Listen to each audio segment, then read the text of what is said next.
Are you tired of trying to save a relationship that keeps breaking over and over again? Do you feel exhausted, hopeless and invisible, like no matter what you do, nothing changes? Do you secretly wish you could finally step out of this cycle and begin to heal? Here's the truth. No contact is not just silence, it's the moment when quiet turns into goodbye. Relationships don't always end with a fight or a dramatic breakup. Sometimes they end in silence, in that invisible inner shift when your heart and nervous system quietly decide there's no way back. And in avoidant relationships, this moment is both the most dangerous and the most silent. Avoidants often believe you'll always chase them, always excuse their distance, always play along with their push-pull cycle. But after no contact, that illusion begins to crack, and that's when the story changes. That's when we reach the point of no return. In this video, we're going to uncover exactly what happens after no contact, the turning points that make a relationship truly irreversible, those subtle but powerful shifts when your nervous system says, enough, when the fear of losing them finally shatters, when hope doesn't explode, it just quietly fades away, and when you finally see the truth, saving the relationship is no longer in your control. This isn't just about emotions, it's about psychology and biology. Experts in nervous system science explain that when you're stuck in cycles of hope and disappointment, your body eventually chooses survival over connection. That's why one day, your reactions simply stop. The words that once hurt no longer sting. The fear that once kept you chasing them disappears. You stop reacting, not because you don't care, but because your system has reached its breaking point. And here's the irony. The avoidant often mistakes this shift for peace. They think the relationship is calmer now because you're not fighting anymore. But the truth is, that calm doesn't come from healing, it comes from resignation. It's not closeness, it's the silence of someone who has already stepped away emotionally. So stay with me until the end, because we're going to break down the exact points of no return after no contact, how to identify them in yourself, how avoidants react when they realize it's too late, and most importantly, how you can begin your own healing once you've crossed that line. There comes a moment when the fog finally lifts, when the version of love you were holding on to no longer matches the reality in front of you. You catch yourself noticing things you used to excuse, the cancelled plans that once felt like maybe they're just stressed now feel like neglect. The mixed signals that you used to decode as fear of intimacy suddenly look like a simple lack of effort. The breadcrumbs of affection that once sent your heart racing no longer satisfy, because deep down you know they're not love, they're just crumbs. That's how you know you've reached the point where fantasy is breaking and reality is taking its place. It doesn't happen in a loud, dramatic way. It's subtle, quiet, but undeniable. You no longer live in the hope of what could be. You see what is, and you can't unsee it. For the avoidant, this shift is deeply unsettling, even if they don't show it. They've lived under the illusion that you'll always play along with their push-pull cycle, that every time they pull back you'll chase harder, that every breadcrumb will be enough to keep you hooked. But when you stop reacting to their patterns, when you start seeing them as is, instead of as potential, control begins to slip from their hands. What they mistake for calm is actually detachment. They sense the difference before they understand it. Their usual distance doesn't create panic in you anymore, it creates space. Their hot and cold tactics don't bring you closer, they push you further away. And deep down, even if they won't admit it, they feel that the dynamic has shifted in a way they can't manipulate back. And here lies your doorway to healing. When the fantasy finally collapses, it can feel painful, because you're not just losing a person, you're losing the story you told yourself about who they could have been.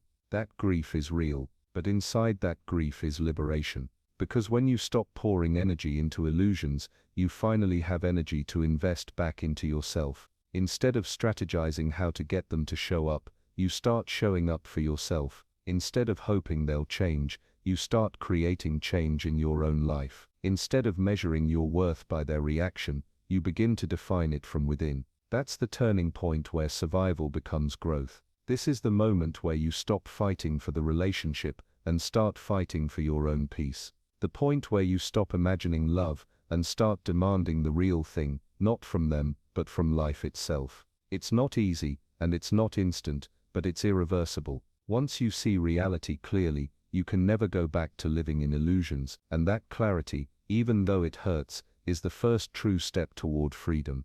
There comes a time when the chaos stops hurting, not because it got better, but because you stopped responding to it.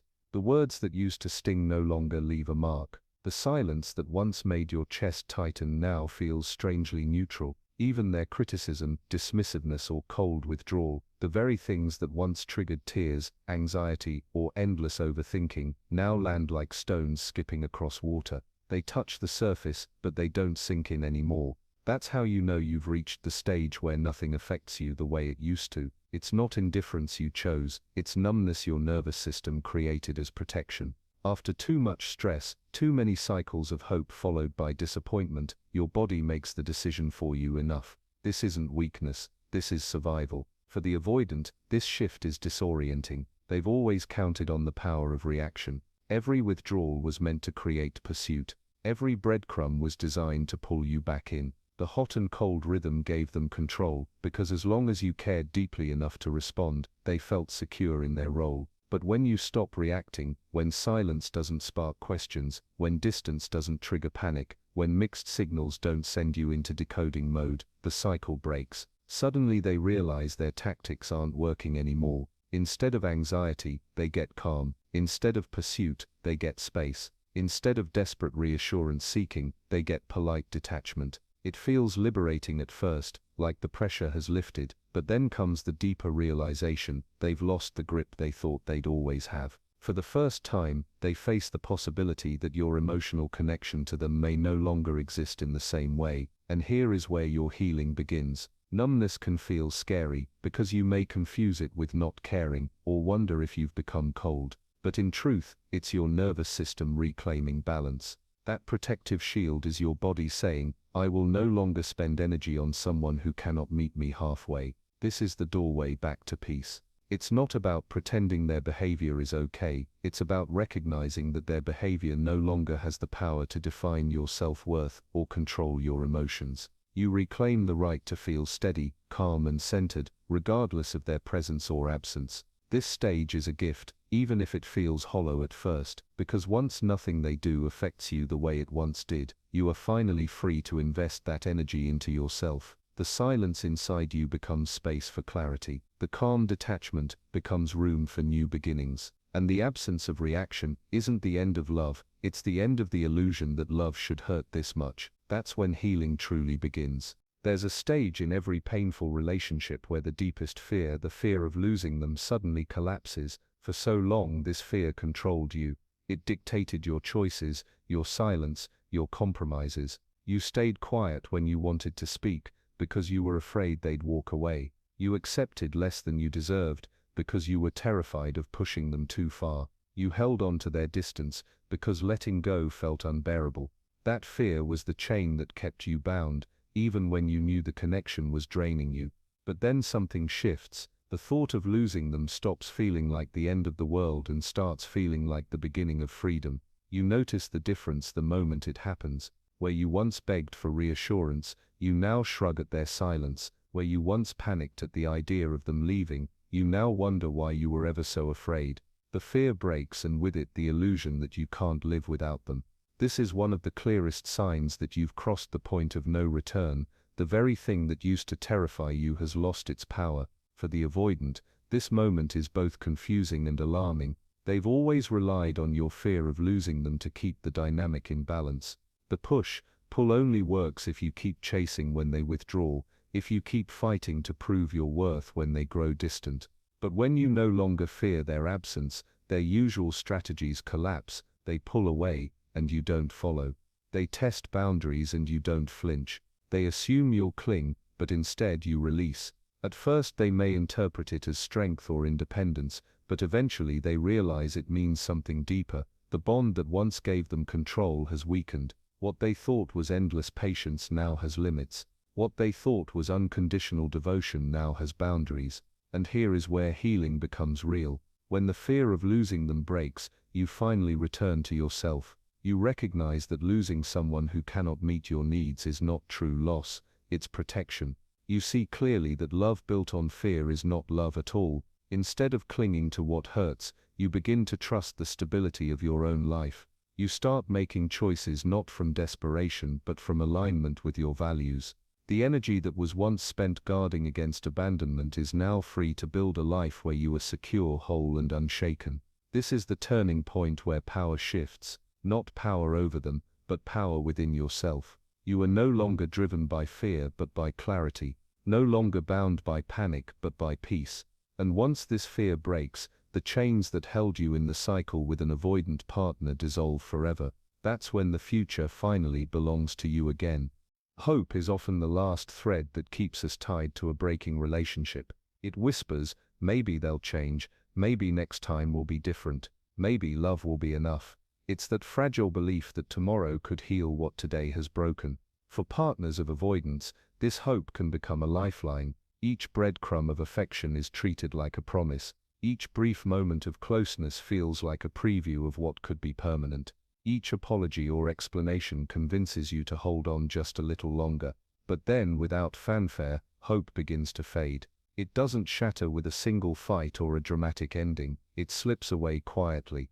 You notice it when you stop checking your phone for their message. You notice it when their silence doesn't spark anticipation anymore. You notice it when the words, "I'll do better," feel empty because their history weighs heavier than their promises. That's how you identify this stage, when the hope that once fueled your fight for the relationship no longer rises to meet their excuses. The nervous system, after endless cycles of expectation and disappointment, finally decides that believing hurts more than letting go, and so, the hope simply dies, softly, quietly, but permanently. For the avoidant, this shift is shocking. They often live with the assumption that no matter how many times they withdraw, you'll always come back. They rely on your hope as much as you do, because it ensures you'll keep trying. But when that hope is gone, their entire framework collapses. Suddenly their coldness no longer sparks warmth from you, their distance no longer creates pursuit, their apologies no longer inspire forgiveness.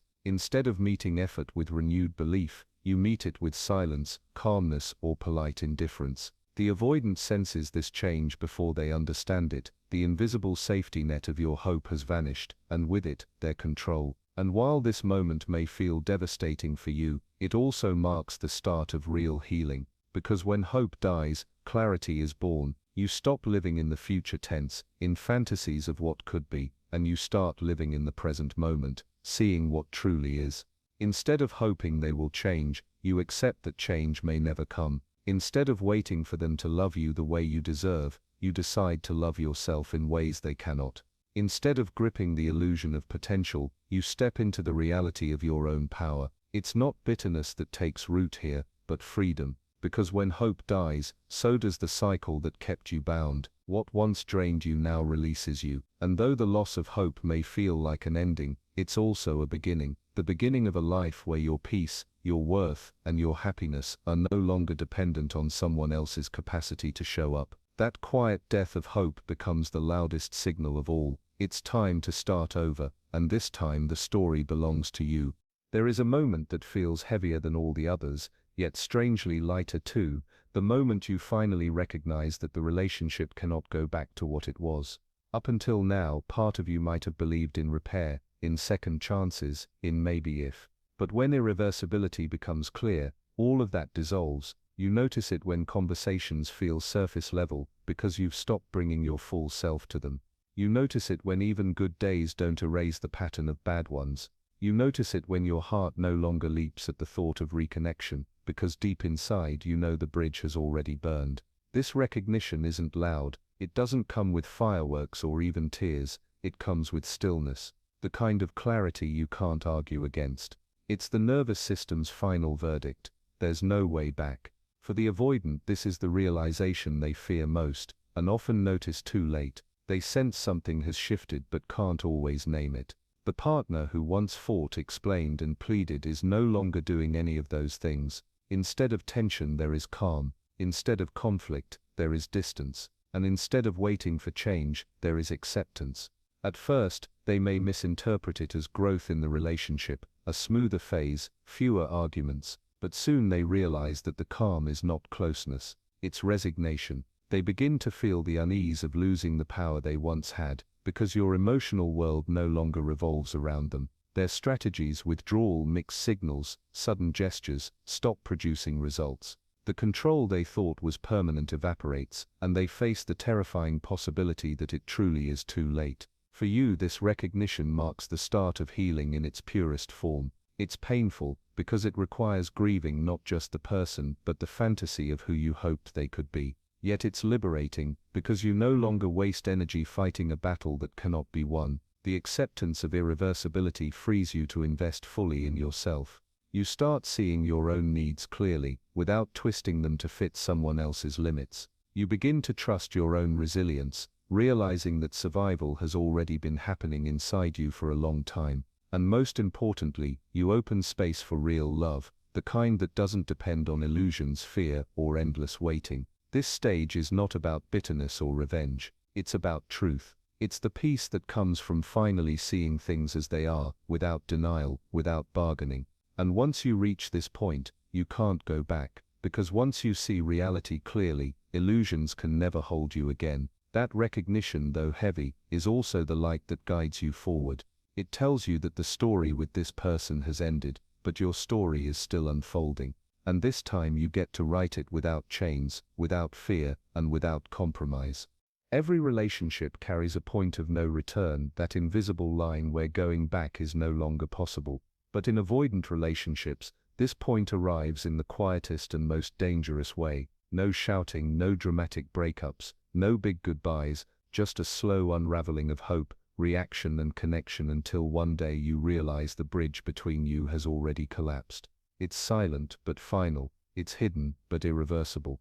You've seen how these moments reveal themselves, when reality finally replaces fantasy, when nothing they do affects you anymore, when the fear of losing them breaks, when hope quietly dies, and when you finally recognize the irreversibility of it all. These aren't just random experiences, they're natural outcomes of a nervous system that has carried too much for too long. They're the body and mind's way of protecting you when love has stopped being safe. For the avoidant, this point often comes as a shock. They believe you'll always chase, always forgive, always hold on no matter what. But when your silence turns into goodbye, when your calm is born from detachment rather than closeness, they realize, usually too late, that the game is over. That's the tragic irony of avoidant dynamics. Clarity arrives, but only when repair is no longer possible. And yet, this isn't the end of your story. The point of no return doesn't just close one chapter, it opens the doorway to another. Recognizing these signs is not about blame, but about liberation. It's about reclaiming your energy, your peace, your worth. Because the truth is, the end of false hope is the beginning of real healing. The end of chasing someone who cannot meet you is the beginning of choosing yourself. The end of illusions is the start of clarity. So if you find yourself at this point, know this: you are not broken, you are not failing, you are awakening. The silence that feels like loss today will one day feel like freedom, and the story you thought ended here, it's only just beginning, this time written by you for you, with love that doesn't ask you to beg for crumbs, but allows you to thrive.